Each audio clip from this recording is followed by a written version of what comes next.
Well, as I said at the beginning of the service, today we begin a 3-week series called My Life and My Money. And we didn't hide this from people. We've publicized this. And so I have a strong hunch that there are some people maybe who stayed home tonight when they heard that.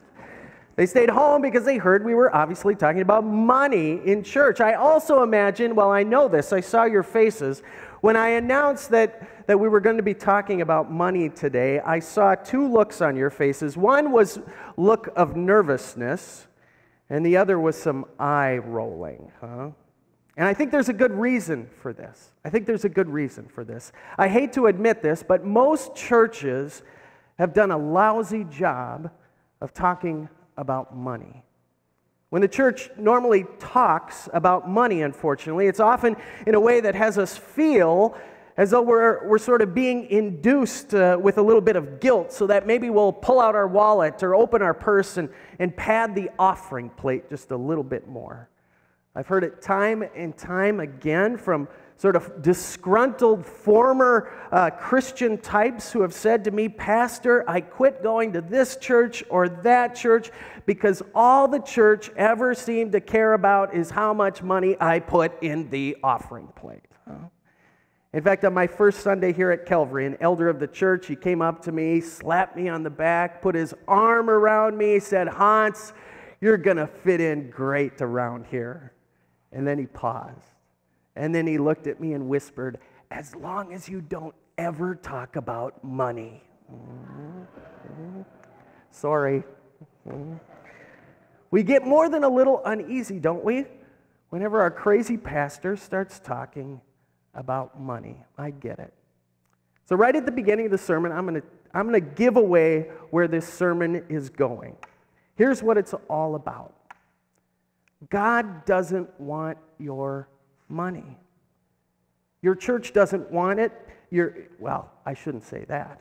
Your church doesn't want it. God doesn't. Your church council doesn't want to take away your money, although everything here at the church runs on your contributions. But you need to hear this. God doesn't want to take away your money. God just doesn't want your money to take you. Folks, God, your church, we don't want your money to take you.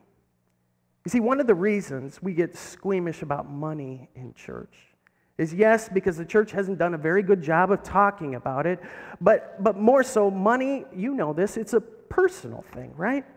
Growing up, there's this list of things that Mama taught you never to talk about in good company. You're not supposed to talk about politics, religion, sex, money. Am I right? What's funny is that nowadays you can hardly spend a conversation with anyone without politics coming up, right? Religion is in the news every day, sex is everywhere, but money, we're still a little squirmish talking about money. For some of us, even with our spouses, You see posts on Facebook about religion, politics, sex, you name it. But you would never see someone's net worth laid out in Facebook, right? You wouldn't think of sharing your check register with even your closest family members. Now hear me, I'm not telling you to do that. I would rather die than share my check register with my family. But my point is this. If there's one thing we'd rather die than share with others, it's details about our wealth and how we choose to use it. When Katie and I were first married, we were poor graduate students with a ton of debt. And we needed a plan sort of moving forward, and so we contacted this great financial planner, and I remember how in preparation for our first meeting, he asked me for several months of our checking account statements. And I remember thinking, whoa, let's slow down here. We just wanted to talk about our finances. Aren't we moving a little fast here? Our finances are personal, right? They're really personal because they share something powerful about us. You know this. First off, when we're honest about our finances, they show what we really value, right? When my wife reviews our checking account, she reminds me regularly how much I value pizza from Zorba's, right? Can you believe this? She questions that value, huh? our finances show what we value. There's something second that our finances show that's rather personal, and this is a hard one. When it comes to our finances, we've been led to believe that our checkbook balance tells us what we are worth. We live in a world that would have us believe that our worth is wrapped up in that checkbook, in that balance in our retirement account. We are what we fill our garages with. We are what that balance in this account or that pickup tells us or that new house shows everyone. We hate to admit this, but we're daily told it's true. And folks, if this is really the case, which I think it is, that our worth is somehow wrapped up in our checkbook balance and all the stuff that fills our garages and our sheds, in the end, if we're all going to be honest tonight, we're always, in the end, if that's true, we're always left a little discontent. When we need a number in our checkbook or stuff in our garage to tell us our worth, we will never, ever be content. I shared this a few weeks ago. A study was done of people who make on average $30,000 a year. They were asked, are you content? And if not, what would make you content? The response was, no, we are not content. If only we could make 25% more, then we would be content. Well, they did the same study with people that make $5 million a year. You can imagine what they said. They said the same thing. No, we're not content. If we only made 25% more, we would be content. Folks, in this world we live in, we've been fooled into believing that our worth is wrapped up in our wealth and our accumulation of stuff. And this belief forever leaves us discontent. Wednesday night, we had a great speaker here. I know some of you were here. Andy Root was his name. And he asked us, do you remember the last time you bought something really special? And you brought that home. Maybe it was a new phone, or you got a new car, or it's a new TV, or a new computer. Do you remember how that felt? Do you remember the sort of high you got from that? I had to admit, I get a high when I buy something new. But he reminded us that that high is always followed by a letdown. When 2 months later, I realize a newer model of what I bought 2 months ago has come out, right? There's this letdown that leaves us discontent. And folks, you know as well as I that media and advertising, they know this. They love to make you unhappy about what you have. For example, guys, tomorrow you'll be sitting watching football on TV, and a Dish Network ad will come on, and it will remind you that though you have 50 TV channels, you could get 200 TV channels, and you could watch every NFL game on TV at the same time, right? And there's a voice in every one of us guys that goes, how could I talk my wife into this? Any of you heard of these new coolers that are out? It's called Yeti, I believe. Have you heard of this? Nod your head so I know you're awake. Okay, good. So a buddy of mine just got a new Yeti cooler, and he was thrilled because he got it for only $350. I said, I bought a Coleman cooler for $20 the other day. And he said, but it's no Coleman. It'll keep your stuff cold for days. And I got a free hat out of the deal. I come from a family of quilters. The women in our family, they quilt. I remember the year the women in our family upgraded to new sewing machines. No more were they going to use Grandma's Singer sewing machine. Instead, they were upgrading to, I think I'm going to get this name right, Husqvarna. Ladies, nod your head if I said that right? It just sounds manly. I don't know. Guys, why pull your portable fish house all over the lake when you could have an ice castle? I admit, I want one. The media knows that the wiring in our brains has gotten all mixed up, and they just keep scrambling it. We've been trained to believe that our worth is wrapped up in our stuff and in our pocketbook. And for that reason, we are forever discontent. And so the media just heaps on more and more discontent, coming out with the latest, greatest thing that makes us realize what we have is no longer the best, because they know they can capitalize. They can capitalize on the fact that we're mixed up. Our worth, who we believe we are, is wrapped up in our accumulation of wealth. Anybody ever watch HGTV? Anybody ever watch that? My family could sit and watch that all day long. You could watch it all day long, and it makes us look around our house, and what do you tell yourself after watching a couple hours of HGTV? My house looks like a dump. That's what I tell myself. Day in and day out, this entire network is created to tell you, to remind you that what you have is not enough. It also reminds guys like me how unhandy we are. Folks, when our worth is wrapped up in our wealth, we will forever be discontent. Well, with this in mind, we're going to turn to our reading for today, where God's people are experiencing a whole lot of discontent. You see, God's people, they were in Egypt, living in slavery under this guy, Pharaoh. And day in and day out, they were forced to make bricks and build these lavish temples and these amazing pyramids in honor of the Pharaoh. They were in slavery. And just like us, as those slaves watched the Pharaoh, the wiring in their brain got all mixed up. Because you see, they saw how worth and wealth worked under the Pharaoh. They were brainwashed into believing that the Pharaoh's gold temples and pyramids, they were what gave him worth. And so while in Egypt, they became enslaved not only to physical labor under Pharaoh, but they also became slaves to Pharaoh's idea that the only thing that ultimately gives you worth is your wealth. And so God, of course, wanted to mend them. He wanted to mend them of this thinking. God wanted to take them out of Egypt and let them start over in a special new place called Canaan. And so God raised up this leader, Moses, who we know about, who led them out through the Red Sea and through the desert. And all the while they were traveling through the desert, God's people were out in the wilderness. And the Bible recounts how those Israelites, they grumbled.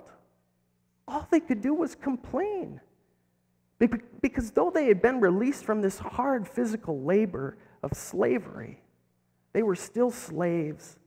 They were still slaves to this twisted idea that their worth is wrapped up in their wealth.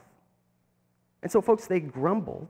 They grumbled when they were a little hungry, and when God provided, they grumbled even more because it wasn't the right food. They grumbled when they wanted something to drink. God provided, but they grumbled with discontent because they wanted more and more and more.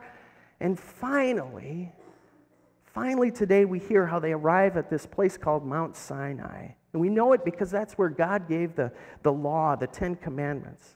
And Moses heads up to the top of the mountain to have a talk with God. And I invite you to follow along on the screen here.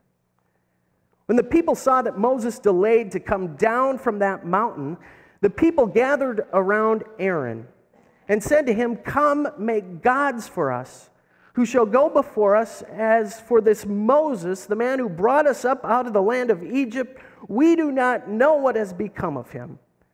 Aaron said to them, and help me with some of these words here, "Take off the gold rings that are on the ears of your wives, your sons, and your daughters, and bring them to me." So all the people took off from their ears and brought them to Aaron. He took the gold from them, formed it in a mold, and cast an image of a calf. And they said, "These are your gods, O Israel, who brought you up out of the land of Egypt." When Aaron saw this, he built an altar before it, and Aaron made proclamation and said, "Tomorrow shall be a festival to this Lord." They rose early the next day and offered burnt offerings and brought sacrifices of well-being. And the people sat down to eat and drink and rose up to revel. The Lord said to Moses, "Go down at once. Your people, whom you brought up out of the land of Egypt, have acted perversely. They have been quick to turn aside from what I have commanded them. They have cast from themselves an image of a calf, and have worshipped it and sacrificed to it, and said, "These are your gods, O Israel, who brought you up out of the land of Egypt." The Lord said to Moses, "I have seen this people, how stiff-necked they are. Now let me alone, so that my wrath may burn hot against them, and I may consume them, and of you I will make a great nation." But Moses implored the Lord his God and said, "O Lord, why does your wrath burn hot against your people, whom you brought out of the land of Egypt with great power and with a mighty hand? Why should the Egyptians say, 'It was with evil intent that he brought them out to kill them in the mountains and to consume them from the face of the earth'? Turn from your fierce wrath, change your mind, and do not bring disaster on your people." Help me here. "Remember Abraham, Isaac, and Israel, your servants, how you swore to them by your own self, saying to them, 'I will multiply your descendants like the stars of heaven, and all this land that I have promised I will give to your descendants, and they shall inherit it forever.' And altogether, and the Lord changed his mind about the disaster that he planned to bring upon his people." Folks, Moses goes up the mountain, and the discontent masses below say, "Moses, you have your fun up there with that invisible God of yours, but we're sick of this meager living and this God of yours who has no regard for our worth." And so they remembered the worth and the wealth from Pharaoh's land, and they decided to make their own God, right? A God worthy of their devotion, a God that would give them a sense of their own worth. And so they gathered together all their wealth, the only wealth that these former slaves had. They got all their rings and all their jewelry, all their necklaces. They threw into this big pot Grandma's locket that they had hid wrapped in a hanky deep within their pocket. They gave up their wedding rings. They had that pearl necklace of Mom that she had passed on to her daughter. They even threw in Grandpa's pocket watch that he'd brought back from the war. They gave it all up to create something worthy of their worship that they believed would finally give them status and worth.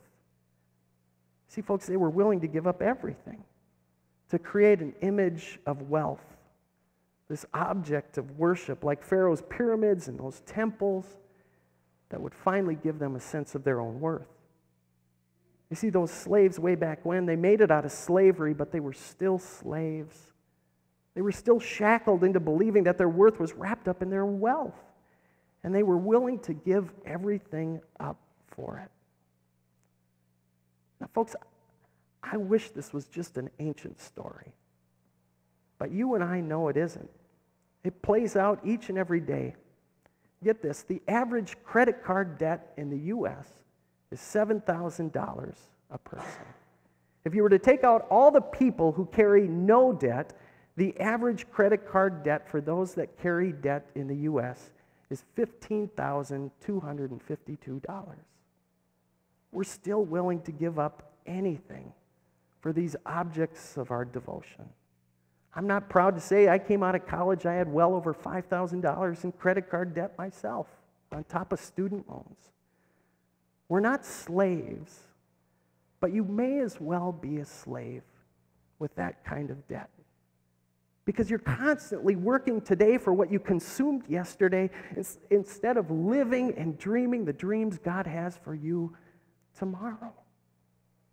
Folks, in our world, there's this organization, the World Psychiatric Association. They actually name a disorder that has to do with our consumption. It's consumptive buying disorder. When a new iPhone comes out, there are lines down the street. Thanksgiving celebrations and family time are consumed with shopping on Black Friday, right?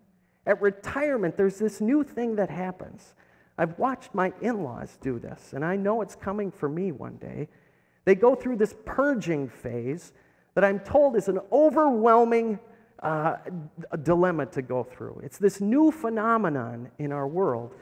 We call it downsizing. Folks, I'm so guilty of this consumption. I was fortunate enough the other day to attend the Vikings game on Monday night. Go Vikings, huh? And prior to the game, we were out in the big plaza out in front, just watching things go on. And this woman came up to me and she said, "Quick, they're giving out free sunglasses." And before I could even think, I turned and I ran full bore at this lady with this box of sunglasses, huh? So I could get a pair of sunglasses, the purple, ugly sunglasses I know I will never, ever wear, huh? We got into the game and they were giving out these touchdown towels, right? And so we got one of those and we sat down at our seat. The woman in front of us turned back and said, "Where did you get that?" We said, "Well, they were giving out for free. I think they're all gone." She nearly cried. Wow. I've named this statistic before. In America, of all the homes that have two-stall garages, 25% of those homeowners don't have room in their garage to even park one car in the garage. And for another 32%, they can only park one car in the garage. Huh? Folks, we're those Israelites. I'm guilty. We may be free, but we're slaves. We're shackled by this constant discontent. Now, I know you might be thinking out there, yeah, this is all true for some people, but we're Christians. We're different, right? It's just not true. In a recent study, 85% of American Christians said they don't believe they have enough to share generously. Folks, God wanted to mend those Israelites way back when. And so he decided to start over with them. He wanted to take them out of Egypt to a whole new land. He called it Canaan. And there he would allow